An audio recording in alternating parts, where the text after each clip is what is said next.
Good evening, loyal patriots, fellow deplorables, sweet subs, and viewers.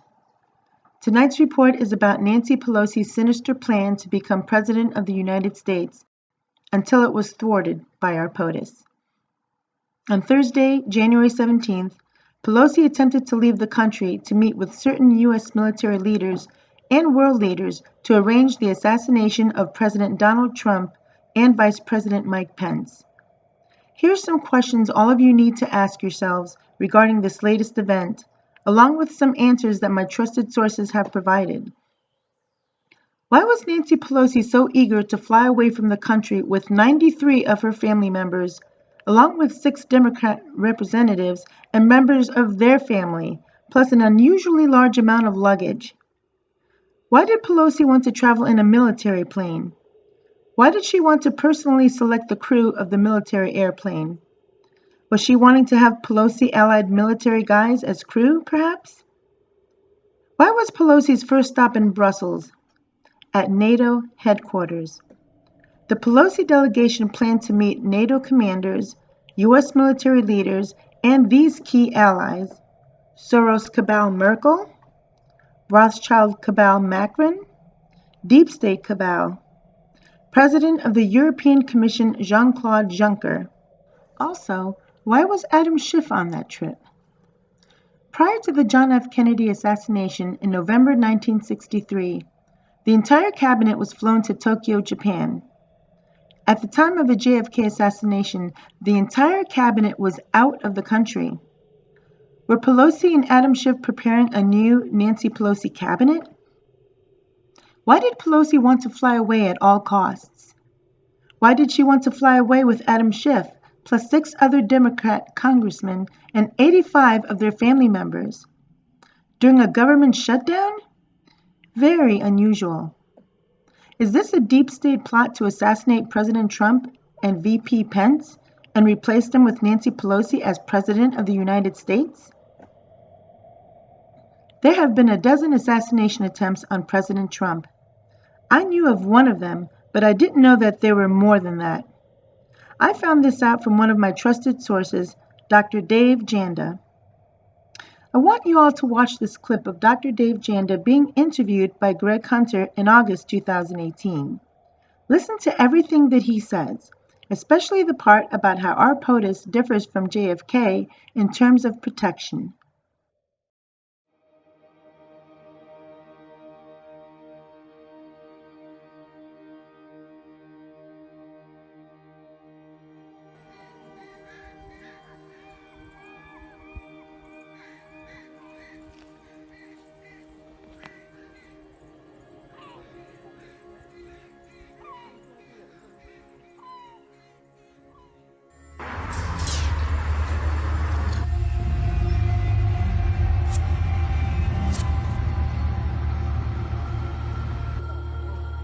你看还有哈，太神奇了。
Bonjour, bonsoir tout le monde. Bienvenue dans le Web Journal de Radio-Québec pour le 20 octobre 2019. On va parler aujourd'hui de trucs lourds. On va parler en fait, je vais continuer sur la lancée sur laquelle j'étais avec le direct sur le PPC Maxime Bernier. J'avais expliqué dans ce direct, on va voir si les gens rentrent bien là. Est-ce que je suis bien en ligne? Oui, voilà. Bon, YouTube, tout ça. Salut tout le monde. Alors, j'avais expliqué dans le direct sur les raisons de mon choix en faveur de Maxime Bernier et le PPC qu'on était rendu à un stade dans la civilisation occidentale, un stade où la plupart des institutions étaient inversées, avaient trahi leur rôle initial. Et je parlais des partis souverainistes qui étaient devenus des partis, en fait, mondialistes. C'était ça l'essentiel de mon propos dans la vidéo sur Maxime Bernier et le PPC. Les partis souverainistes se sont transformés en partis mondialistes. L'ONU, qui était une institution où des nations souveraines discutaient entre elles de points d'intérêt communs, est devenue une institution qui détruit la souveraineté nationale à travers des initiatives comme le pacte migratoire, où est-ce qu'on impose un droit à la migration, donc la fin de la souveraineté, l'urgence climatique, etc. Donc l'ONU qui s'est transformée en son contraire, les médias qui étaient avant des sources d'information objectives sont devenues totalement partisanes et militantes. Les syndicats qui défendaient les travailleurs maintenant défendent les étrangers, sont pour la plupart en faveur de l'immigration de masse, etc., etc. Alors vous voyez donc, c'est ça, les institutions de la civilisation occidentale sont rendues à une étape où elles représentent, elles mettent en pratique le contraire. Elles sont complètement inversées. Et là, on va regarder un certain nombre de ces mouvements sociaux dans la civilisation occidentale qui opèrent présentement, qui sont financés, organisés, poussés, moussés par les mondialistes, dont le mouvement Antifa, le mouvement transhumaniste, le mouvement de la diversité et Extinction Rebellion. Et on va voir comment ces 4 mouvements, qui sont les 4 piliers, on pourrait dire, si vous regardez l'image, vous voyez que ce sont les quatre cavaliers de l'Apocalypse. De quelle façon ces mouvements mettent en branle exactement le contraire de ce qu'ils sont censés défendre. Okay? Donc, on est toujours dans l'inversion. Vous comprenez? Et on est dans une société d'inversion des valeurs. On le dit souvent, vous l'entendez sur les réseaux sociaux, parce que beaucoup des élites, attention, là, je vais choquer plusieurs personnes, beaucoup des élites qui nous représentent vénèrent Lucifer. Et je vais vous montrer des exemples clairs de cas comme Jeffrey Epstein, vous le savez, toute cette question de Pizzagate, que Julian Assange, je répète encore une fois aux sceptiques, que c'est l'essentiel de ce que Julian Assange a voulu rendre public. Le fait que les élites sont des élites pédosataniques, ils pratiquent des rituels sataniques, c'est ce qu'on appelle le Pizzagate. Quand Julian Assange a mis son poids dans la balance, quand Wikileaks a rendu public les courriels de John Podesta, le chef de cabinet d'Hillary Clinton lors de la présidentielle de 2016, c'est parce que les courriels de John Podesta montraient des traces, des indices, même des preuves de pédophilie et de rituels pédosataniques. C'est ce qu'on a appelé le Pizzagate, les Spirit Cooking Dinner, etc. Vous avez vu les vidéos sur ma page YouTube. Et là, on n'est pas dans la conspiration. Vous comprenez qu'on part de documents rendus publics, là, les courriels de John Podesta qui n'ont jamais été démentis. Les médias vous ont dit, regardez ailleurs, ne regardez pas ça. Ils ont couvert pour ça. Mais sur Internet, on a fait nos recherches. Alors, c'est pour ça que, et c'est comme ça aux États-Unis, je vais le montrer, là, on va parler d'Hillary Clinton et de Saul Alinsky. Donc, c'est comme ça aux États-Unis, c'est comme ça aussi en France, c'est comme ça en Angleterre. Vous savez qu'il y a un scandale perpétuel de pédophilie en Angleterre. C'est-à-dire il y a des réseaux très actifs de pédocriminalité qui touchent une grosse partie du Parlement anglais. Et que quand ça se retrouve, ça remonte même jusqu'à Buckingham Palace. Et quand on remonte jusqu'à Buckingham Palace, les enquêtes sont arrêtées court pour raison de sécurité nationale. Vous comprenez? Alors, ce sont nos élites, c'est ceux qui nous représentent en Angleterre, en France, en Italie, hein, autour du Vatican, etc., et aux États-Unis, etc., et je veux dire, fort probablement au Canada aussi. Vous comprenez un peu tout ça. Alors donc, on est dans une société de valeurs inversées.